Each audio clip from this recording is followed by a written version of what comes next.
ណារឿងថែមហ្នឹងច្បាប់រឿងថែមហ្នឹងហើយឥឡូវចូលដល់រឿងរត់វិបល់ជាមួយកូនស្មាលីខ្ញុំនិយាយរឿងហ្នឹងសំទោសបងប្អូនខ្ញុំបានមើលវីដេអូហ្នឹងមើលទៀតកន្លែងថែមហ្នឹងមានអ្នកខ្លះគេថាអត់ឃើញគេកំពុងតែចាប់អោបយូរទៅផ្ទះគេអាញាកដាលហ្នឹងចឹងអានេះខ្ញុំឃើញខមមិនឃើញជាការឃើញ admin ខ្លះគាត់ក៏និយាយចឹងពួកគាត់អត់បានចាប់អារម្មណ៍គាត់និយាយថាមិនចឹងគេអាសូរតែគេអត់ធ្វើអីទៅគេពួកគាត់ចាប់បាយកូនទៅបាយគេវាអត់សមពួកវីដេអូអត់កាត់មកខ្លីៗឡើយហ្នឹងប៉ុន្តែការសង្កេតឃើញមកខ្ញុំអាញាកដាកន្លែងហ្នឹងគាត់ចាប់ត្រូវហើយតែកំពុងអាចជេរខ្ញុំនិយាយបន្តទៀតព្រោះនេះគាត់ដើមដំបូងគាត់ចាប់ត្រូវហើយកន្លែងហ្នឹងមកហើយខ្ញុំថាគាត់ចាប់ត្រូវកំពុងអាចជេរនេះរៀបខមមិនជេរបាយជេរឈប់ស្ដាប់ខ្ញុំនិយាយចាប់ទៅខ្ញុំជេរគាត់បាយពងប៉ាំមិនគ្នាទីគ្នាបាទពងប៉ាំទៅជាប់អោបទឹករាប់1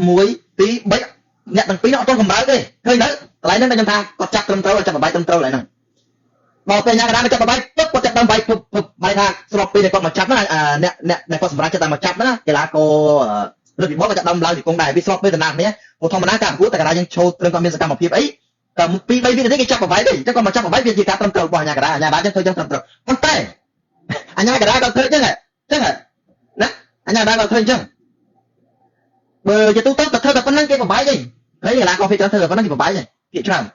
ប៉ុន្តែដោយលក្ខខណ្ឌខ្លះដោយគាត់មិនដឹងថាខាងកីឡាកររត់វិបល់មិនដឹងថាអារម្មណ៍គាត់យ៉ាងម៉េចគាត់ដូចគាត់ផ្ដោតលើការវាយពេកគាត់ផ្ដោតអញ្ចឹងគិតរឿងអីចឹងទៅគាត់ទៅវាយអីក៏ទៅវាយអីគាត់ចាប់ចឹងក៏ទៅវាយគង់ក៏ទៅវាយកែងដល់ទៅពេលអាញាកណ្ដាលទៅផ្លែកពីខ្នងចឹងទៅជួនកាលរត់វិបល់ក៏អត់នឹកឃើញក៏អត់ចាប់អារម្មណ៍មកគាត់ពុំផ្ដោតអារម្មណ៍ទៅលើការវាយណាស្ដាប់ไปតខ្ញុំនិយាយម្ដងទៀតណាស្ដាប់ไปតតិចស្ដាប់អត់ទាន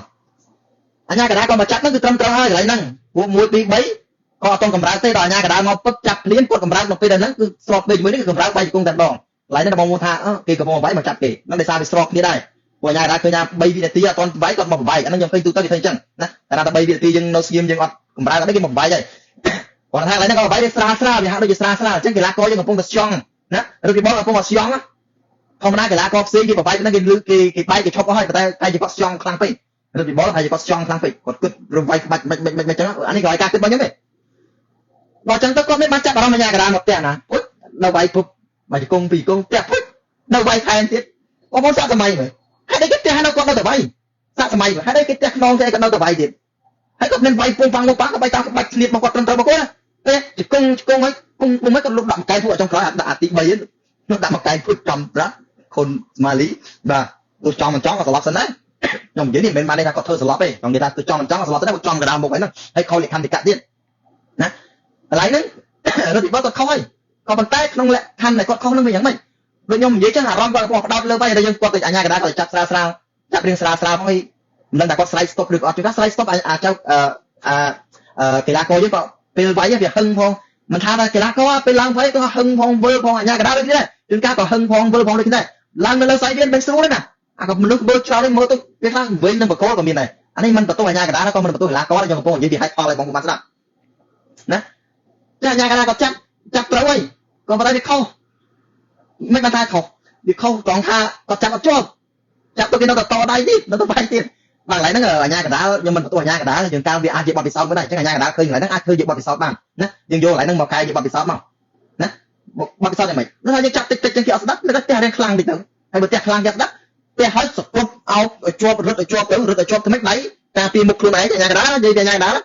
ដៃការពារមុខខ្លួនឯងឬក៏យកដៃទៅសង្កត់ដៃកីឡាករជាប់អស់ចឹងសង្កត់ចេញមកកីឡាករសងខាងហើយជើងមួយយើងលូកជើងទៅកណ្ដាលមកដើម្បីកុំឲ្យថែមជង្គង់ថែមអីអានេះជាតិចនិចខ្លះទេដើម្បីការពារយើងការពារមុខខ្លួនឯងផងសង្កត់ដៃកីឡាករកុំឲ្យថែមនេះគាត់ដៃសង្កត់ជាប់ហើយកីឡាករដកដៃវាយទៀតហ្នឹងចាប់មែនតើហើយអាហ្នឹងបើសិនជាធ្វើដល់ហ្នឹងកីឡាករនឹងថែមទៀតហ្នឹងយ៉ាប់មែនតើហើយកីឡាករហ្នឹងប៉ុន្តែយើងគួរធ្វើអញ្ចឹងទៅព្រោះបទពិសោធន៍នេះខ្ញុំមិនបន្ទោសអាញាកណ្ដាលទេណាសំទោសណាខ្ញុំក៏ប្រាប់ថាឲ្យយកបទពិសោធន៍ដែលយើងធ្វើអត់បានល្អនេះតែថ្ងៃក្រោយយើងចាប់ទៅខ្ទប់ទាំងអស់កុំទៅផ្ទះចឹងបើចូលផ្ទះដាក់មកដល់ទៅបើថាពិបាកពេកអានេះនិយាយលេងហ្នឹងផ្ទះហ្នឹងមិនផ្ទះខ្លាំងជឿកីឡាករបើផ្ទះរឿងនេះតិចក៏ស្រាលពេកថ្នមពេកចឹងគ្នាវាអត់ចាប់អារម្មណ៍ណាជួនកាលខ្ញុំនិយាយរឿងជួនកាលគ្នាអត់បានចាប់អារម្មណ៍ណាយល់ទេបងប្អូនជួនកាលគ្នាអត់ចាប់អារម្មណ៍ណាដូចកំពុងស្យង់គិតអីចឹងណាបើធម្មតាកីឡាករផ្សេងតែប៉ុណ្្នឹងគេបបាយគេនិយាយចឹងស្ដាប់បានលឺអីហើយតែជួនកាលចឹងវាអាចមានលក្ខខណ្ឌខ្លះគេចឹងអាញាកណ្ដាលយើងអាចកែอะไรទាំងបានយើងគួរតែកែមិនមែនអាចកែគួរតែកែព្រោះតែហ្នឹងជាបទពិសោធន៍មួយធ្វើយើងតវ៉ាគ្នាឲ្យធ្វើកីឡាករស្ដាយក្រោយមែនទេអញ្ចឹងរឿងថែមថយហ្នឹងដោយសារតែអាចថាអចេតនាចឹងទៅចុះអញ្ចឹងក្រោយចាប់មកសង្កត់ដៃសង្កត់អីឲ្យជើងក្បាលជង្គង់ចឹងចូលតែខាំងកន្លះកណ្ដាលមកខាំងនេះរមមើលចំណុចកន្លែងណាដែលកីឡាករអាចបាយស្កាត់កន្លែងហ្នឹងទុកអស់ណា ដូចខ្ញុំមានអ្នកចេះបាយខ្ញុំដឹងខ្ញុំដឹងធ្វើម៉េចសកត់កន្លែងណាទៅកែបាយតែក្បាលយើងដៃសកត់ធ្វើម៉េចខ្លាចចូលកីឡាករទៅវាកែបកមកទៀតទៅក្បាលទៀតក៏មានដែរកីឡាអាចារ្យដល់ចេះកន្លែងហ្នឹងបានអាចសង្គ្រោះកីឡាករផងណាអាចចាត់ទៅវាល្អផងទៅចេះមិនទេសង្កេតមើលមិនចាំតែអ្នកចេះបណ្ដាលហើយយើងអ្នករៀនសូត្រអត់ហាត់បណ្ដាលក៏ដោយយើងមករៀនទៅរៀនធ្វើរៀនអីមើលកីឡាកររៀនចាប់រៀនអីទៅចេះដូចតែអ្នកវាយដូចគ្នាដែរចេះដូចគ្នាណាអញ្ចឹងកន្លែងថែមហ្នឹងវាអញ្ចឹងទេណាហើយច្បាប់គេចែងមកអញ្ចឹងហើយជាងថែមខលក្ខន្តិកៈហើយវាត្រូវហើយ